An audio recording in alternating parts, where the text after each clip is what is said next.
Dia 20 de novembro de 2009. Que ela tinha sido assassinada pelo moço com quem ela namorava.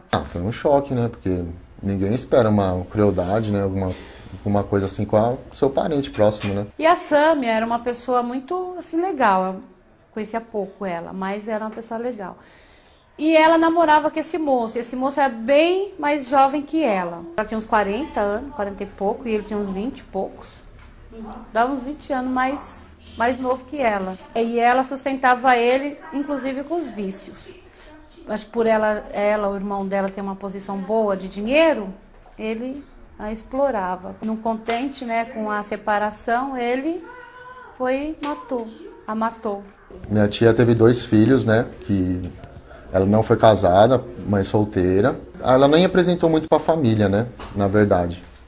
Porque ela gostava de namorar, então a gente não se intrometia muito.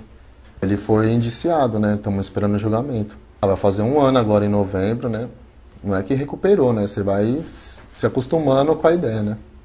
No caso de violência conjugal, na maior parte das vezes, as mulheres são sim as vítimas.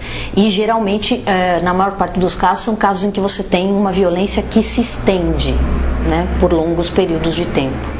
Entre 2003 e 2007, foram registrados 19.440 homicídios de mulheres. Segundo pesquisa Ibope, 51% dos entrevistados declararam conhecer ao menos uma mulher que é ou foi agredida por seu companheiro. No Brasil, a cada 2 horas, uma mulher é morta por seu companheiro. Com base em estatísticas como estas, em 2006 foi sancionada a Lei Maria da Penha.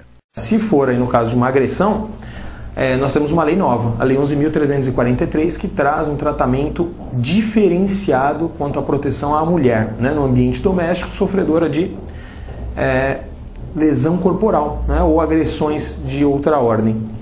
Nesse sentido, nós podemos dizer o seguinte como orientação: o que essa mulher deveria fazer? Procurar a autoridade pública, não é? Procurar uma delegacia de polícia ou ligar para 190, né, a polícia militar ali, já fazer o pronto atendimento para verificar essa situação de violência doméstica ou uma situação diferenciada aí quanto à agressão à mulher. A Lei Maria da Penha, a gente avalia que é uma lei afirmativa muito importante para combater a desigualdade entre homens e mulheres. Mas como ela é uma lei muito avançada, num país que é machista e patriarcal, então as estruturas machistas e patriarcais, elas criam entraves para a lei não acontecer. A Elisa Samúdio, trucidada pelo Bruno, ela foi à delegacia da mulher, proteção à mulher, em Jacarepaguá, no Rio de Janeiro, e fez queixa de perseguição, brutalidade. A delegada da mulher pediu medidas protetivas e a juíza fez uma interpretação da lei. Mas a magistrada do Rio de Janeiro entendeu que você pode falar em ameaça quando há um vínculo afetivo permanente entre homem e mulher. Quando se conjuga o verbo ficar, com todas as interpretações contemporâneas, ela achou que não era o caso de ameaça. Eles não tinham um romance, ficaram um espaço de tempo. Essa interpretação custou a vida da Elisa Samúdio. É isso que a sociedade brasileira tem que discutir permanentemente. Mas, afinal, por que algumas pessoas são levadas a atitudes irracionais? No geral, o passional, ele é extremamente possessivo. Ele vitima, na maioria das vezes, a mulher. Embora haja casos esporádicos de mulheres que eliminem homens. Mas na maioria dos casos é homem matando mulher. E nessa maioria absoluta dos casos, você tem um homem que se julga proprietário da mulher. Ele é dono da sua forma de vestir, do seu relacionamento, do seu círculo de amizades, lugares que frequenta, roupa que pode usar, roupa que não pode usar, relações até familiares. Há uma interferência direta em tudo que significa movimentação, espaço, movimentos. Então, se ele se julga ofendido, como aspas, proprietário, fecha aspas, essa é a mola que alavanca, de modo geral, o crime passional. Historicamente, quando a gente pega os casos que foram documentados, e aí obviamente são casos de grande júri, né, que tiveram repercussão muito grande, os homens quando matam geralmente o fazem justificando problemas da honra da família e da honra individual. Então, eu matei porque ela deixou de se portar como uma esposa adequada. Eu matei porque ela tinha um caso, eu matei porque ela tinha um comportamento sexual inadequado. Né? As mulheres que cometem crimes, historicamente, a defesa delas é sempre a questão dos maus tratos. Então, o meu marido é alguém que me bate, o meu marido é alguém que não cumpre a obrigação de sustentar a casa. Eu acho uma imbecilidade você brigar, discutir e até mesmo matar, né? É irracional, é doentio, né? Eu acho que você tem que respeitar o ser humano, a liberdade, a posição, né, de cada ser humano. Isso é um equilíbrio que você tem que manter, é altamente salutar. Essas pessoas que cometem esses crimes são altamente doentes. As mulheres, nesse sentido, são relativas, elas existem em relação, né, a alguém.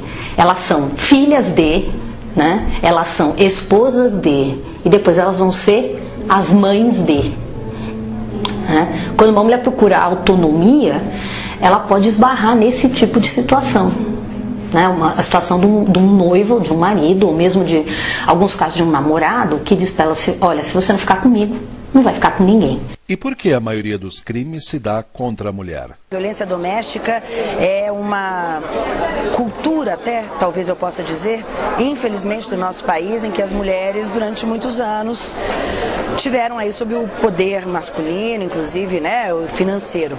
E de uns tempos para cá isso mudou e eu acho que talvez isso tenha acirrado um pouco essa violência, tenha tornado ela mais frequente e mais brutal. O crime passional é praticado por homem por problemas culturais de machismo exacerbado que existe na nossa sociedade. É um problema cultural. O homem acha que ele é mais que a mulher. Quando ele tem um relacionamento, ele acha que é dono daquela mulher. E ela tem que fazer tudo o que ele mandar. E logicamente ela não vai fazer porque a mulher não é escrava. E hoje em dia as mulheres estão cada vez mais independentes. Então é preciso haver respeito e liberdade no relacionamento conjugal. Se o sujeito é violento e muito ciumento, ele não vai respeitar os limites dos direitos da mulher. E ele é um cara perigoso por isso. Devido à maior parte dos casos de violência doméstica e crimes passionais serem contra a mulher, temos nos dias de hoje entidades que as ajudam a superar esse drama. Um exemplo disso é a Casa Eliane de Gramont.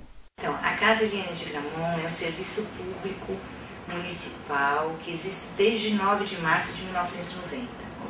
Ele foi criado fruto do movimento feminista, que aqui era um local para se para acolher as mulheres, para que elas superassem situações de violência, para não chegar na situação que a Eliane de Gramont chegou. A equipe básica nossa é formada de assistentes sociais, psicólogas, estudantes de psicologia, estudantes de serviço social e defensoria pública. O que a gente vai fazer é informá-la dos seus direitos e fortalecê-la para que ela tome decisões para superar a situação de violência. Devido à ajuda que a casa dá à mulher, algumas vezes as cenas de violência acontecem no próprio local. Já existiu um caso de uma mulher que tinha uma situação de violência muito grande, ela tinha já saído da situação de violência, só que ela pegou um ônibus e ele entrou no ônibus e começou a ameaçá-la com uma faca e ao descer do ônibus ele queria saber onde ela estava morando e aí ela trouxe ele para cá. Ela foi inteligente, porque ela falou, eu não vou levar ele para casa, se eu levar ele para casa ele vai me matar lá. Ela trouxe ele para cá. Quando ela entrou aqui, ela abriu o portão e entrou, como se fosse a casa dela, ele começou a bater nela aqui no quintal. Naquele dia a gente estava com a guarda de plantão, todo mundo saiu para fora, ouvimos os gritos, né?